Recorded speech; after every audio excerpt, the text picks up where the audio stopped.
Good morning friends.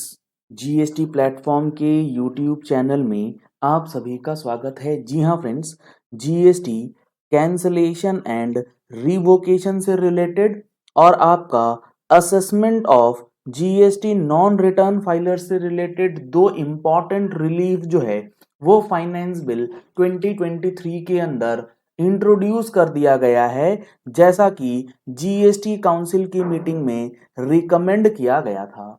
यहाँ पर आप देख पा रहे हैं सेक्शन 62 के सीजीएसटी एक्ट के अंदर जो सेक्शन 62 है उसमें अब यहाँ एक नया प्रोविजो इंसर्ट किया गया है। और ये प्रोविजो किस चीज की बात करता है आपको समझना जरूरी है। उससे पहले हमारा सेक्शन 62 कहता क्या है? सेक्शन 62 कहता है कि अगर आप जीएसटी में रिटर्न नहीं फाइल करते हैं, यानी कि नॉन फाइलर ऑफ रिटर्न्स के असेसमेंट की बात करता है। और यहां पर best judgement assessment, ex parte assessment जो है वो प्रॉपर ऑफिसर कर सकते हैं। इसके अंदर अब जो रिलीफ दी गई है इस प्रोविजो को इंसर्ट करके ये क्या कहता है वो देखिए। Provided that where the registered person fails to furnish a valid return within 60 days of the service of assessment order under subsection 1। थोड़ा सा प्रोसेस समझिए, सेक्शन 62 चलता कैसे है।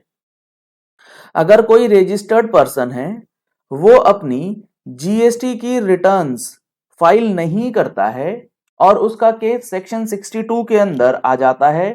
प्रॉपर ऑफिसर सेक्शन 62 में उसका असेसमेंट कर देता है और असेसमेंट ऑर्डर पास कर देता है। तो उस सिचुएशन में जो हमारा लॉ है वो ये कहता है कि ऑर्डर आने के बाद भी आपके पास 30 दिन का समय है, 30 डेज का समय है।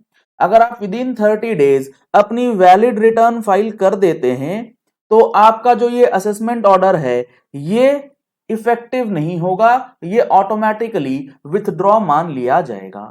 पहले ये प्रोविजन हुआ था 30 डेज का।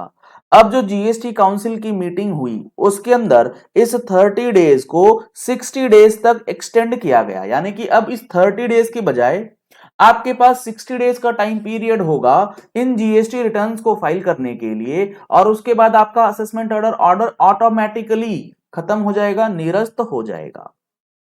तो यहां तो पहली बात समझ लीजिए कि प्रोसेस इस तरीके से चलता है। अब यहां अगर आप उस 60 डेज के अंदर भी अपनी जीएसटी की रिटर्न फाइल नहीं कर पाए तो भी आपके पास रास्ता अब दे दिया गया है। इन दैट केस ही मे, जी हाँ friends, he may furnish the same within a further period of 60 days on payment of an additional late fee of 100 rupees for each day of delay।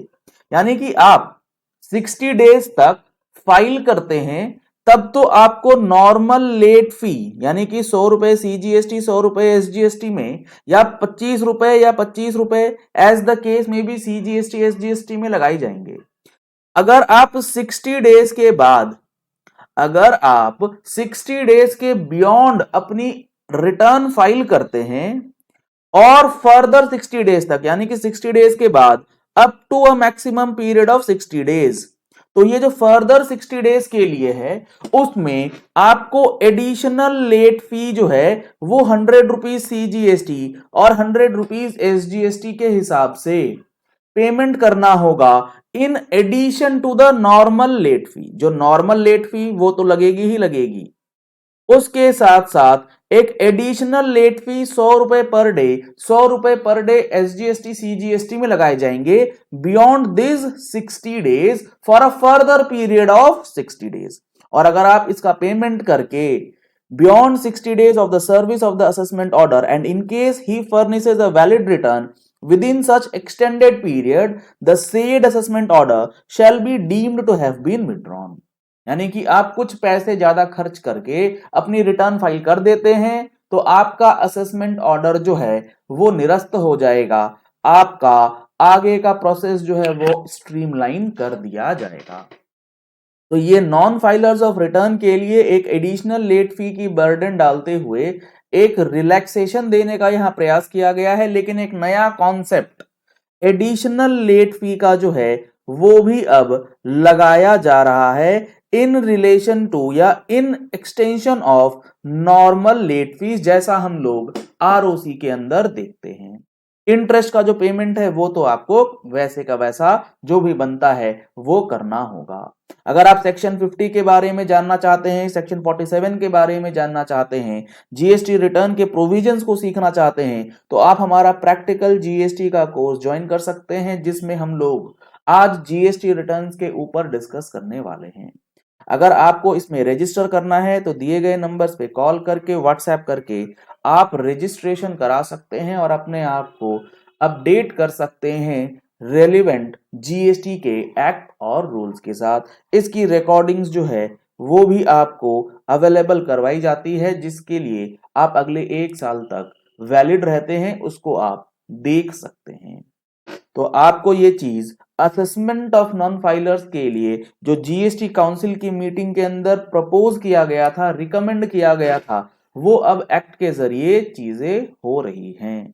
अगर आपको जीएसटी के रेगुलर अपडेट्स, जैसे कि ये council meeting का analysis हमने अपनी tax magazine के अंदर आपको प्रोवाइड किया था, अगर आप लोगों ने अभी तक टैक्स मैगजीन का सब्सक्रिप्शन नहीं लिया है तो उसकी सब्सक्रिप्शन के लिए भी आप सेम नंबर पे कॉल या व्हाट्सएप कर सकते हैं। इसके बाद जो हमारा सेक्शन 30 है, जो रिवोकेशन की बात करता है, उसमें ना एक चीज लिखी गई थी कि within 30 days from the date of service of cancellation order. अब ये जो 30 days plus 30 days plus 30 days वाली कहानी थी, ये बड़ी क्लमजी हो गई थी एक्ट के अंदर। अब गवर्नमेंट ने क्या किया, इस पूरे पीरियड को, इस पूरे 30 डेज के पीरियड को ही डिलीट कर दिया है। इन्होंने डिलीट करके अब कह दिया कि ये सारी बातें हम रूल्स में लिख देंगे। पहले एक्ट में लिखी हुई थी, अब सारी बातें हम रूल्स में लिखेंगे कि अगर हमें आगे फिर बढ़ाना पड़े तो बार बार एक्ट को अमेंड ना करना पड़े, रूल्स के लिए नोटिफिकेशन आ जाएगा और वहीं से सारा काम जो है वो कंप्लीट हो जाएगा। तो सेक्शन 30 के अंदर रिवोकेशन का जो टाइम पीरियड है वो 30 डेज वाला डिलीट कर दिया गया है। अब जहां तक उम्मीद है, तो जो जीएसटी काउंसिल के अंदर प्रेस्क्राइब था, रिकमेंडेड था कि 90 डेज और 180 डेज वाली कहानी, वो अब आपको रूल्स के माध्यम से दे दी जाएगी।